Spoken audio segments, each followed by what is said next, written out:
All right, so I just recorded something on the 49ers roster moves, all the comings and goings, injury updates, all that stuff. And right when I recorded it, received word that the 49ers will be signing Eddy Pineiro, a veteran kicker, to the 53-man roster. So he comes in. He is replacing Jake Moody. He takes that roster spot. The 49ers earlier in the day waived Jake Moody. So we now know that, as I reported earlier, it's not Greg Joseph. It's actually Eddy Pineiro who takes over the kicking duties for the 49ers. I think, I'm sure when you read the comments and when I read the comments, there's going to be a lot of relieved 49er fans to know that the third-round pick in the 2023 NFL draft, Jake Moody, who the 49ers gave every opportunity to win that job, to keep that job.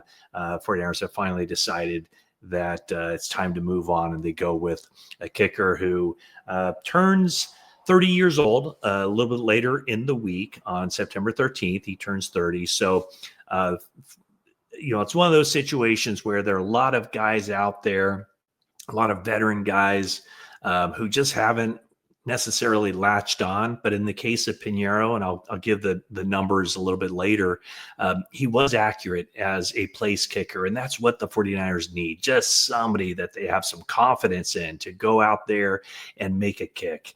I mean, it got to the point where Jake Moody, where even a 27-yard field goal just seemed iffy, shaky. And he clanged that one off the left upright in Seattle. 49ers left 6 points out there on the field with a blocked field goal and a short field goal that was missed. 49ers had to clean up all aspects of their special teams. I mean, when you look at where they were last year, that was definitely one of the weaknesses, a major weakness of the team. They lost a lot of games with special teams playing a big role. They got to clean up that part of the game, and that starts with the kicker. So Jake Moody out, Eddy Pineiro in.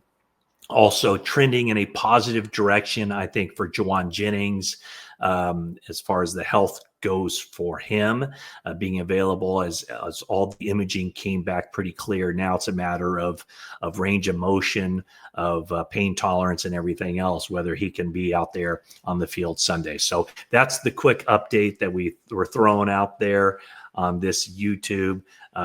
Give me a like and a comment. I know people have told me to do that. And if you haven't already, subscribed. And now we're going to go to what I recorded just a little while ago when I talked more open-ended about what the 49ers are going to do at the kicker position. But now we know it is Eddy Pineiro takes over as the new 49ers place kicker. Well, quite the busy day for the 49ers on this Tuesday, much like Monday was a busy day as well. Monday, they signed Colton McKivitz to a 3-year contract extension. They bring in Kendrick Bourne. He took part in a team meeting. And then on this day, as the 49ers get the day going, the decision to waive Jake Moody, the decision to place tight end George Kittle on injured reserve, and then the 49ers also released from the practice squad wide receiver Robbie Chosen. So a lot to get to. And I guess, the number one thing, well, I shouldn't say the number one thing, because I think George Kittle missing 4 games is probably the number one thing with this team. But, as I stated, I wasn't quite sure if that was the route the 49ers would take. But, they had to create a roster spot for Kendrick Bourne, and that's the way they go. I guess it's kind of one of those things where, with the severity of George Kittle's hamstring injury, they just didn't think that he would be able to make it back for that Thursday night game, week 5. Is that right? Yeah, week 5 against the LA Rams. So rather than keep open the possibility that he could come back on a short week, they decide just to shut him down. And then the earliest now that he could possibly come back would be that next week's game against the Tampa Bay Buccaneers. So the 49ers will proceed with Luke Farrell and Jake Tonjes as the tight ends. Also, Braden Willis can be expected, I would think, to be elevated from the practice squad on Saturday to serve as the third tight end in this upcoming game, week 2 against the New Orleans Saints. So obviously a big blow, losing Kittle, for this period of time, a month, while he's out with the hamstring injury. And the 49ers will do it, try to make do with a blocking specialist, Luke Farrell, and a very good pass catcher, route runner, guy with good size, Jake Tonjes, who still a couple days later, seeing that video, seeing the touchdown catch that he made, really, really a good play and saved the 49ers week 1 against the Seattle Seahawks. All right, let's get to it. Jake Moody. Now, I think just by the way that Kyle Shanahan expressed himself Monday when I asked him about Jake Moody, it was quite clear for the first time there wasn't a vote of confidence. I think with Jake Moody, he just didn't have much confidence really ever. He was never really fully in charge since he became the 49ers kicker. That, if you look back even on his rookie season, he was shaky during the preseason. He got off to a good start, but the first pressure kick that he had was that game in Cleveland where he missed it. And I just never got the sense that his confidence was fully there. Now, he ended first year kind of on a high note with a couple of 50-yarders in the Super Bowl, but missed the extra point, or at least it was blocked. So last year got off to a good start as well. But I don't know. I think the fan base always kind of felt like he was teetering on the edge and that there was just never a whole lot of confidence in him. And I think you saw it, through the preseason. You certainly saw it in the game on Sunday where, the frustration kind of spills over. Jake Moody, did not talk to the media after the final preseason game when he struggled against the Chargers. Didn't talk to the media after the game in Sunday in Seattle. Of course, I was in San Francisco, but I know he didn't.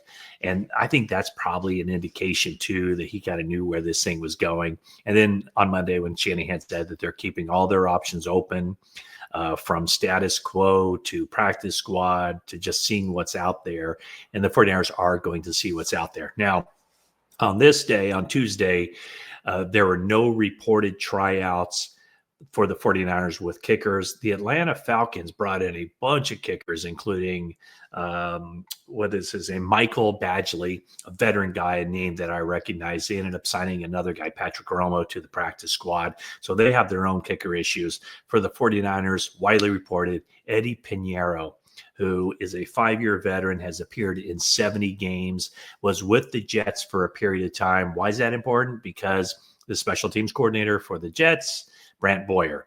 49ers also obviously had in this offseason another kicker, Greg Joseph, who also had some time with the Jets. But I was told pretty early on, and I said it on that live YouTube I did earlier in the day, that I was under the impression they're not bringing back Greg Joseph. Why?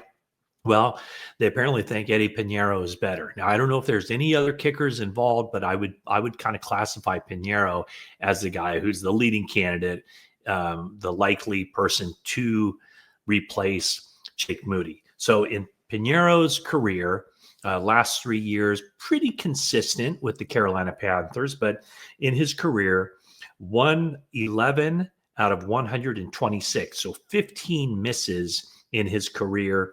His percentage for accuracy, 88.1%. That's really darn good. So only 15 misses in 70 games. Jake Moody in 32 regular season games, 16 misses, 46 of 62. And that's 74.2%. That's not good.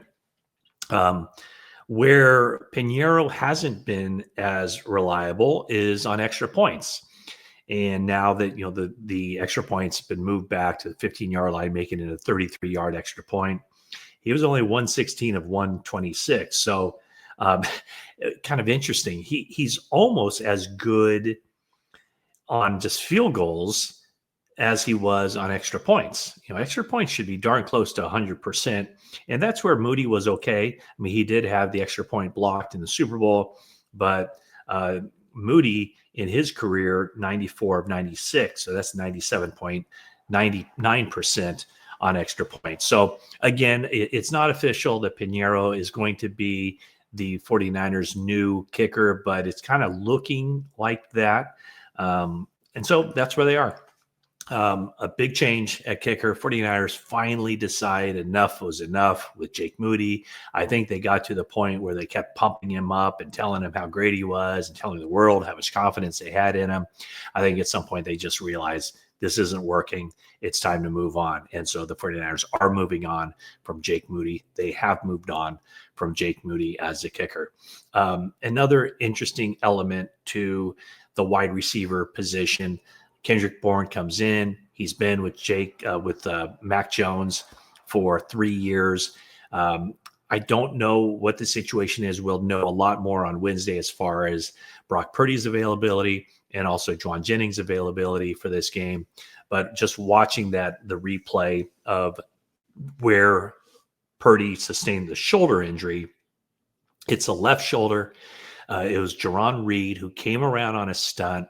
Trent Williams, who did not have a good game week 1, a little bit slow to pick him up. Jerron Reed delivers a hit as Purdy's throwing, lands on the left shoulder. From what I understand, the left shoulder is fine. It's the toe that is of more concern. But also something that deserves being noted is that the 49ers' 2 best offensive linemen, the 2 guys that are considered, don't have to worry about those 2, Trent Williams at left tackle and Dominic Pooney at right guard. Those are the 2 guys who struggled the most. And that's, eyeball test. That's also the PFF grade. The 3 guys on the offensive line who all had really good games on Sunday would be the 3 guys you wouldn't expect that from necessarily. It was Jake Brendel and it was Ben Barch. Those 2 guys, I do think that Colton McKivitz is good, and he had a really good game on Sunday in pass protection. He did have a false start, but his pass protection was pretty darn good through the game. So we'll see with Brock Purdy about his availability for this week, but Mac Jones would be the guy who takes over. And so what does that mean for Kendrick Bourne? Kendrick Bourne's now back with the team. He's relearning the 49ers offensive system. And as they head into this game, there are questions about, who's going to be the guys who are catching the passes. It's going to be Ricky Pearsall. It's going to be Christian McCaffrey out of the backfield. And then who other than Pearsall? Jake Tonjes now looks like a potential pass-catching threat at the tight end position. But 49ers will be looking for more. And whether Kendrick Bourne is able to make an impact week 1, that he's out there, we'll see. But there's Marquez Valdez-Scantling. There's Russell Gage. Neither one of those 2 had any passes thrown their way.